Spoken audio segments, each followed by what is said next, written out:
नमस्कार साथियों। आज इस वीडियो के माध्यम से हम लोग इतिहास विषय वस्तु पर विविध प्रश्न जानेंगे।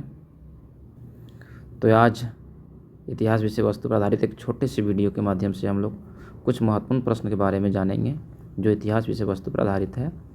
इसमें दिए गए सभी प्रश्न फ्रांस की राजक्रांति तथा नेपोलियन बोनापार्ट के उत्थान एवं पतन के बारे में दिया गया है। तो आप बेहिचक इन सभी प्रश्नों का लाभ उठाएँ। अगर आप चैनल में अभी भी नए हैं तो चैनल को सब्सक्राइब करें, लाइक करें और शेयर करें। इस छोटे से वीडियो में सटीक सफलतापूर्ण प्रश्न का भी लाभ उठाएं आप। इसमें दिए गए जो सभी प्रश्न है वह जेएसएससी, पीजीटी, टीजीटी, सहायक आचार्य विषय वस्तु पर आधारित है, अर्थात शिक्षक प्रतियोगिता परीक्षा संबंधित प्रश्न हैं। अन्य प्रतियोगिताओं के लिए भी महत्वपूर्ण प्रश्न है। तो एक बार आप पूरी प्रश्नों को गंभीरतापूर्वक देखें। प्रश्न तो बहुत होते हैं लेकिन जिन्हें आने की संभावना अधिक होती है वैसे प्रश्नों को वीडियो में बनाया गया है। तो आज इस वीडियो के माध्यम से हम लोग फ्रांस की राजक्रांति के बारे में, उसके कारण तथा परिणाम के बारे में जानेंगे, जो शिक्षक भर्ती प्रतियोगिता परीक्षा विषय वस्तु पर भाग 2 के अंतर्गत लेसन 8 में प्रस्तुत है। झारखंड द्वारा आयोजित इतिहास विषय वस्तु पर जो शिक्षक भर्ती प्रतियोगिता के लिए विषय वस्तु तैयार किया गया है उसमें 2 भाग है, खंड 1 और खंड 2। तो हम समूहतः प्रयास कर रहे हैं कि दोनों खंडों का सभी लेसन को कंप्लीट करने का। क्वेश्चन को चुनने, छांटने और बनाने में समय बहुत लगता है, इसीलिए अपने कामों को देखते हुए और समय को देखते हुए थोड़ा सा गैपिंग के बाद ही प्रश्न और वीडियो बनता है, लेकिन अब तक पहुंचता है प्रश्न सभी। मेरे चैनल पर दिए गए सभी वीडियो को आप एक बार गौर से देखेंगे और सभी प्रश्नों में पूछे गए प्रश्नों की संख्या को देखेंगे तो कम से कम 75% प्रश्नों का जो मेल होता है वो ज़रूर दिखाई मिलेगा। तो इन सभी प्रश्नों का आप लाभ उठाएं। फ्रांस की राजक्रांति के बारे में हम लोग जानेंगे, उसके कारण और परिणाम क्या रहा। फ्रांस की राजक्रांति कब हुआ था? तो 14 जुलाई 1789 ईस्वी को हुआ था। फ्रांस की राजक्रांति के समय वहाँ का शासक कौन था? लुई 16वां था। फ्रांस में किस प्रकार की व्यवस्था कायम थी? तो वहाँ पर सामंती व्यवस्था कायम थी। फ्रांस में राजवंश का जो प्रचलन था वो क्या था? वहाँ वंशानुगत का प्रचलन था। फ्रांस की क्रांति का मुख्य कारण क्या था? तो फ्रांसीसी क्रांति का मुख्य कारण सामंतवाद, निरंकुश शासन और भ्रष्ट के विरोध में था। इसके अन्य कारण भी कहीं कहीं दिखाई पड़ता है कि अन्य कारण थे कि लुई जो है 16वां की पत्नी का शासन में हस्तक्षेप और उसकी पत्नी जो है अपनी भोग विलास में अधिक राशि का खर्च करना, जिससे जनता में कर का वृद्धि हावी हो गया था। तो इन अन्य कारण से भी फ्रांसीसी क्रांति का मुख्य कारण रहा है। एक शासक की पत्नी के भोग विलास में इतनी राशि खर्च कर देना और उसके जो है कर जो है वो जनता के ऊपर थोप देना, ये क्रांति का जो है होना वो तो बहुत ही लाजमी था। फ्रांसीसी क्रांति का नारा क्या था? तो समानता, स्वतंत्रता और बंधुत्व था। फ्रांस में राष्ट्रीय दिवस कब मनाया जाता है? तो 14 जुलाई को, क्योंकि इसी दिन जो है बास्तिल के किले पर हमला करके कैदी को रिहा कर दिया था फ्रांस की जनता ने। मैं ही राज्य हूँ और मेरे शब्द ही कानून है, यह कथन किसका था? तो लुई 14वां का था। फ्रांस की राजधानी जो है वर्साय, फ्रांस की राजधानी कहाँ थी? वर्साय में थी। और वहाँ के जो शीश महल का निर्माण किसने करवाया था? तो लुई 14वां ने करवाया था। लुई 16वां की पत्नी का नाम क्या थी? तो मेरी अंतवानेत, जो एक ऑस्ट्रिया की राजकुमारी थी। लुई 16वां अपनी पत्नी की विलासिता पर कितना खर्च करता था? तो लगभग 6 करोड़ वो जो है प्रतिवर्ष खर्च करता था। फ्रांसीसी क्रांति में सर्वाधिक योगदान देने वाले कौन थे? तो वॉल्टेयर, रूसो एवं मोंटेस्क्यू थे। 100 चूहों की अपेक्षा एक सिंह का शासन उत्तम है, यह कथन किसका था? तो वॉल्टेयर का था। वॉल्टेयर की पुस्तक रचना का नाम क्या है? तो लेटर्स ऑन इंग्लिश है। सोशल कॉन्ट्रैक्ट पुस्तक की रचना किसने किया था? तो इस सोशल कॉन्ट्रैक्ट की रचना जो है वह रूसो ने किया था। कानून की आत्मा द स्पिरिट ऑफ लॉ की रचना किसने किया है? तो इसकी रचना जो है मोंटेस्क्यू ने किया है। फ्रांस के भूमि कर को क्या कहा जाता था? वहाँ एक भूमि कर चलता था जिसका नाम था टेले, यानी कि फ्रांस में होने वाले भूमि कर को जो है वहाँ की जो है जनताओं ने टेले कहा जाता था। लुई 16वां फ्रांस का सम्राट कब बना था? तो लुई 16वां फ्रांस का सम्राट 1774 ईस्वी में बना था। लुई 16वां को फांसी कब दी गई? तो 21 जनवरी 1793 को दिया गया। दांते को फांसी कब दी गई? तो दांते को फांसी जो 5 अप्रैल 1794 को दिया गया। फ्रांस का समाज कितने वर्गों में विभक्त था? तो फ्रांसीसी क्रांति के समय जो फ्रांस का समाज था वह 3 वर्ग में विभाजित था। पहला पादरी वर्ग, दूसरा कुलीन वर्ग और तीसरा जनसाधारण वर्ग। और इन तीनों को उस समय अलग अलग नामों से जाना जाता था। पादरी वर्ग को प्रथम एस्टेट कहा जाता था, कुलीन वर्ग को द्वितीय एस्टेट कहा जाता था और जनसाधारण वर्ग को तृतीय एस्टेट कहा जाता था। माप तोल की दशमलव प्रणाली किसकी देन है? तो माप तोल की दशमलव प्रणाली फ्रांस की देन है। फ्रांसीसी क्रांति का अग्रदूत किसे माना गया है? तो रूसो को माना गया है। फ्रांस में एक नया संविधान कब बनाया गया? तो फ्रांस में एक नया संविधान 1791 ईस्वी में बनाया गया। फ्रांस में डायरेक्टरी शासन का अंत कब हुआ था? तो 1799 ईस्वी में। फ्रांसीसी साम्यवाद का जनक किसे कहा जाता है? तो सेंट साइमन को माना जाता है। फ्रांस की प्राचीन संसद का नाम क्या था? तो ये स्टेटस जनरल था फ्रांस की प्राचीन संसद का नाम। फ्रांस में गुलामी प्रथा कब समाप्त हुई थी? तो 1833 ईस्वी में।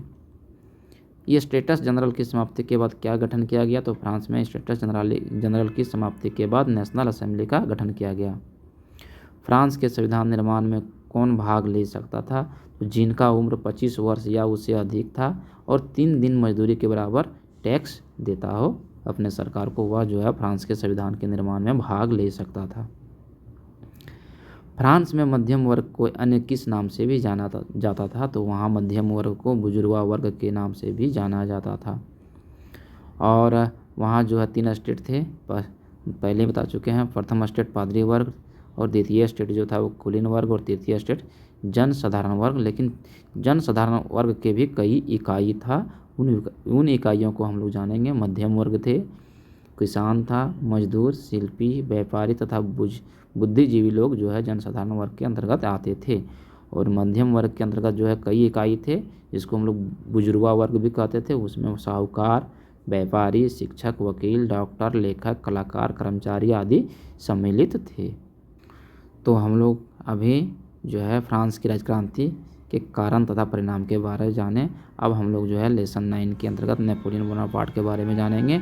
उसके उत्थान एवं पतन के क्या कारण थे इसके बारे में हम लोग जानेंगे। नेपोलियन बोनापार्ट का जो है राजनीतिक दैनिक में क्या महत्व था इसके बारे में भी हम लोग जानेंगे।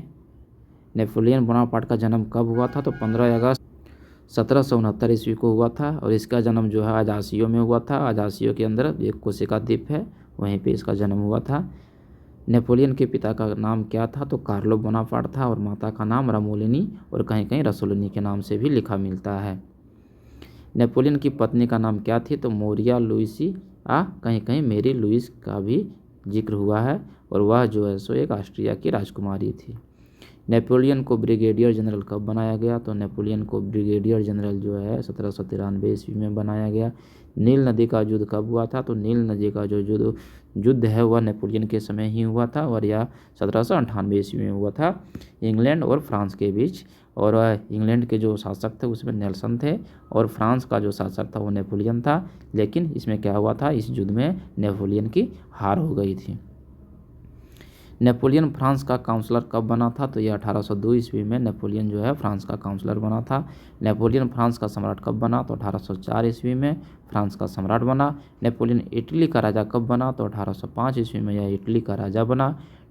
ट्राफलगर की लड़ाई जो 1805 ईस्वी में हुई थी, जो है यह लड़ाई किसके किसके बीच हुआ था? तो इंग्लैंड और नेपोलियन के बीच हुआ था।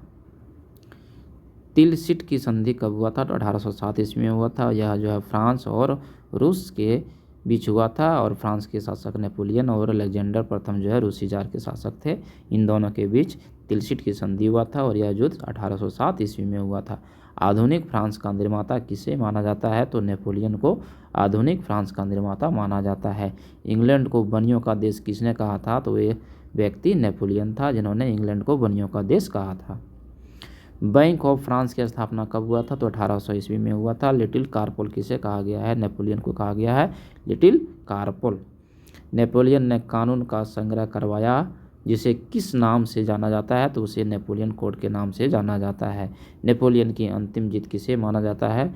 तो ऑस्ट्रिया की जीत होती है 1809 ईस्वी में, उसे नेपोलियन की अंतिम जीत माना जाता है। और उसके बाद से नेपोलियन की जितनी लड़ाई हुई सब हारते चला गया और अंततः उसकी हार में ही उसकी मृत्यु हो गई। मित्र राष्ट्रों ने 1813 ईस्वी में किस स्थान पर नेपोलियन को शर्मनाक हराया था? तो लीजपिंग नामक स्थान था जहां मित्र राष्ट्रों ने 1813 ईस्वी में जो है नेपोलियन को शर्मनाक हराया था। किस युद्ध में पराजित के बाद नेपोलियन को बंदी बनाकर सेंट हेलेना द्वीप पर भेज दिया जहां उसकी मृत्यु हो गई? तो वह वाटरलू का युद्ध था जो 18 जून 1815 ईस्वी को हुआ था। इस वाटरलू के युद्ध में जो है मित्र राष्ट्रों ने नेपोलियन को वाटर की तरह धोया और वहाँ से उसे बंदी बनाकर सेंट हेलेना द्वीप पर भेज दिया जहाँ उसकी मृत्यु 5 मई 1821 ईस्वी को हो गया। स्पेन के नासुर ने मेरा सर्वनाश कर दिया, यह कथन किसका था? तो यह कथन नेपोलियन का था, जिन्होंने कहा था कि स्पेन के नासुर ने मेरा सर्वनाश कर दिया। कैथोलिक का शत्रु किसे कहा गया है? तो यह नेपोलियन को कहा गया है। यदि रूसो न होता तो फ्रांस में राजक्रांति असंभव थी, यह कथन किसका था? तो नेपोलियन का ही था।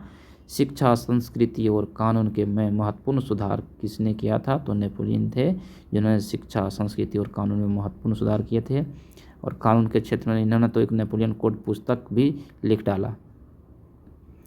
नेपोलियन के पतन का मुख्य कारण क्या था? तो रूस पर आक्रमण का करना नेपोलियन के जो है पतन का मुख्य कारण था। तो आज हम लोग इस वीडियो के माध्यम से छोटे छोटे और महत्वपूर्ण प्रश्न जो है फ्रांस की राजक्रांति और नेपोलियन बोनापार्ट के बारे में जाने हैं। हमारी वीडियो आपको कैसी लगी आप हमें बताएं। अगली वीडियो में फिर हम एक नए अध्याय और एक नए लेसन के बारे में जानेंगे। तब तक के लिए जय हिंद।